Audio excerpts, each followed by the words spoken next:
Le Seigneur soit béni, que le Seigneur soit glorifié. Beaucoup de Dieu, nous vous saluons dans le nom de Christ Jésus que vous adresse partout là où vous êtes. Amen.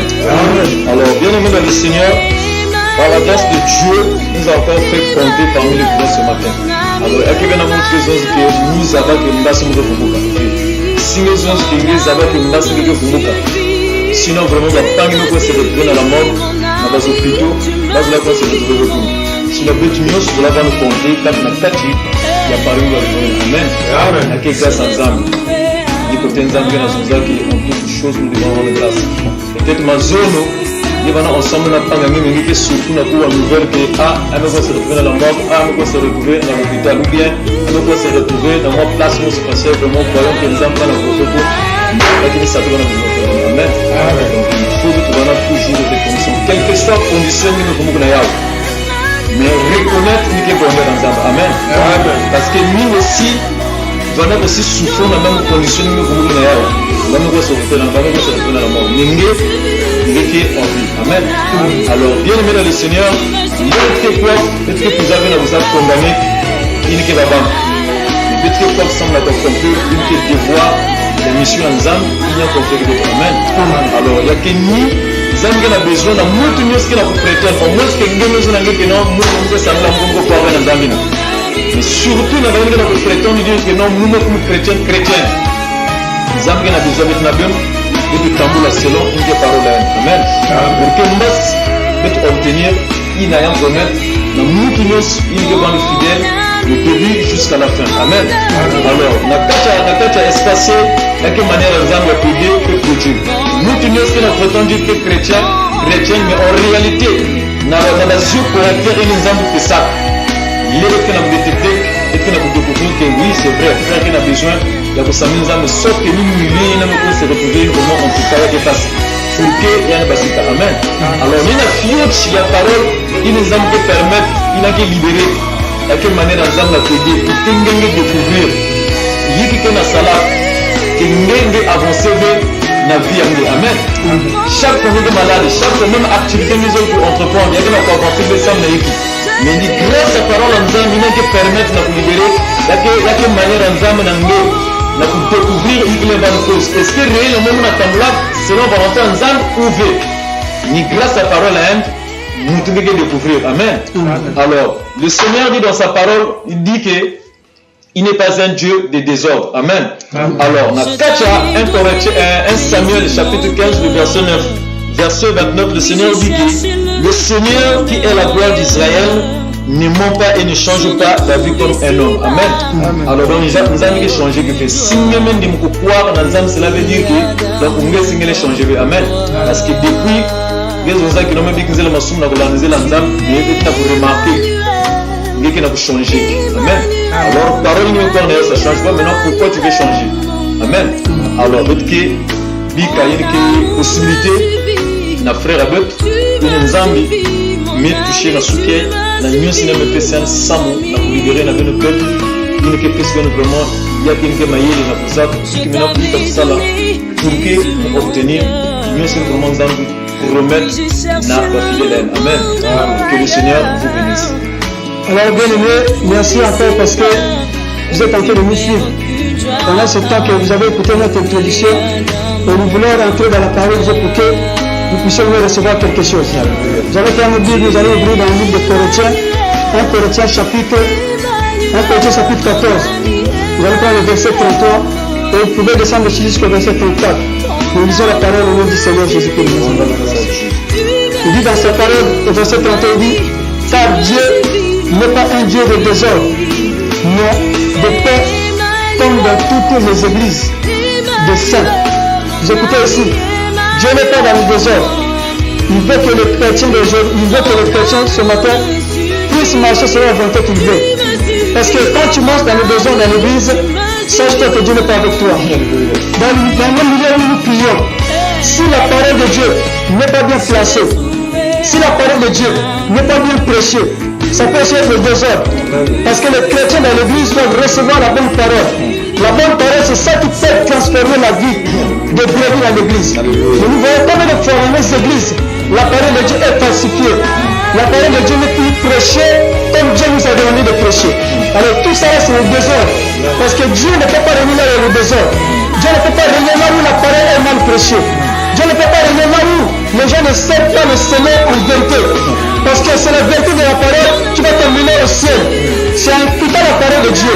Quand tu écoutes, c'est cette parole qui va te façonner. Tu peux dire que oui, moi je sers Dieu. Oui, moi je travaille dans l'église. Je suis serviteur, je suis modérateur, je suis prédicateur. Mais dans quelle façon que tu es en train de prêcher ton Dieu? Dans quelle façon que toi tu sers ton Dieu dans l'église? Tu peux être le public, mais tu peux se trouver dans l'église. Parce que la Bible nous dit que les appartiennent au public, mais tu dis que je suis serviteur dans l'église. Alors, Dieu te dit ce matin de laisser la votre publicité, de lui servir lui seul. Toi, tu es encore dans l'esprit de l'idolâtrie. Tu es encore idiot, mais tu fais semblant d'aller à l'église pour aller. Nous voyons combien de fois dans les églises, même les pasteurs qui nous conduisent, même les pasteurs qui conduisent les assemblées où nous allons prier chaque dimanche. Nous voyons combien de fois les pasteurs n'arrivent plus même à donner la bonne parole aux enfants. Vous voyez combien de fois les pasteurs n'arrivent plus à enseigner la bonne parole qui peut donner la crainte aux enfants de Dieu. Ils sont là à nous présenter des miracles. Ils sont là à nous présenter des choses qui vont nous amener nulle part. Alors ce qui va nous amener au ciel, c'est la parole de Jésus qui nous amène. Puisque Jésus est au centre, il nous a dit, mettons à la première place le Seigneur Jésus de Nazareth. Nous ne mettons plus Dieu à la première place. Bien aimé, ce matin, Dieu te dit, toi tu es encore dans le désordre. Toi tu penses que tu sers Dieu dans cette position, la position que toi tu occupes, tu connais ta position.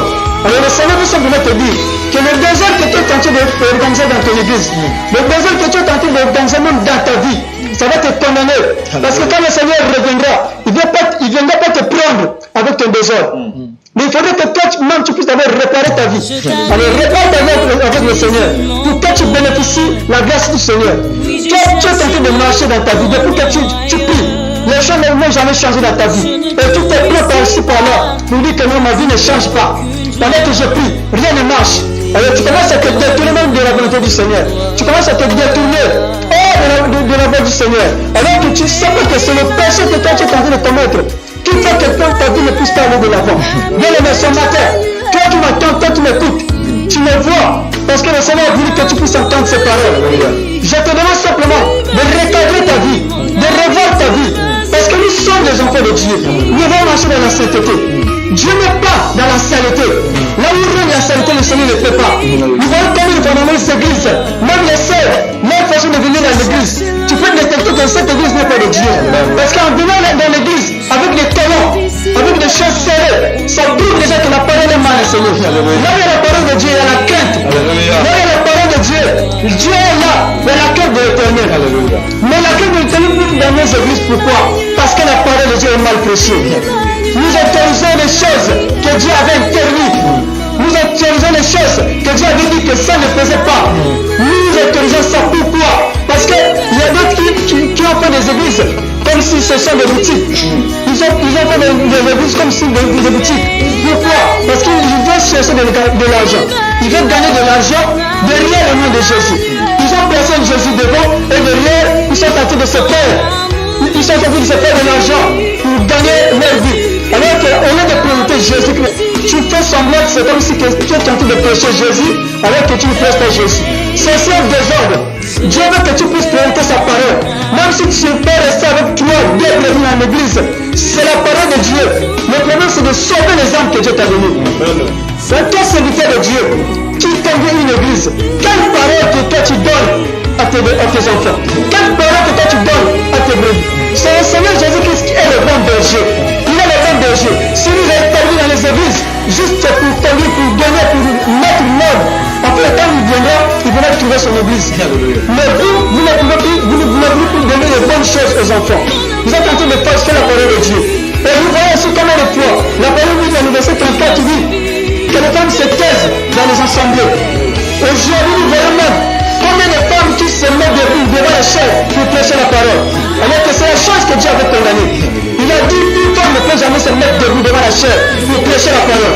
Mais il y a des pasteurs qui autorisent des gens, des femmes, de se mettre devant les chefs pour prêcher la parole. C'est une abomination devant le Seigneur Jésus. Parce que Dieu ne peut jamais autoriser à une femme de se mettre debout. Dieu n'a pas interdit la femme de parler dans l'église. Il a interdit la femme de prêcher, de rester devant les hommes pour parler. La femme peut parler entre eux. Là où ils organisent les réunions de mamans, les réunions de femmes. C'est là où Dieu a donné le pouvoir à une femme de jeter ses sœurs. Mais le pasteur, tu prends une femme, tu mets dans le chef pour dire que non, aujourd'hui c'est la sœur telle qui va prêcher. Alors que Dieu t'interdit, Dieu avait dit que la femme n'a pas le droit. Nous constatons que dans nos églises, ces choses sont fortes. Le ministère que nous voyons ici, Dieu n'a pas donné un ministère à une femme. Mais il y a des femmes ici maintenant aujourd'hui qui ont des ministères. Alors, donc si nous voyons ça, donc Dieu est contradictoire. Parce que le Seigneur a dit que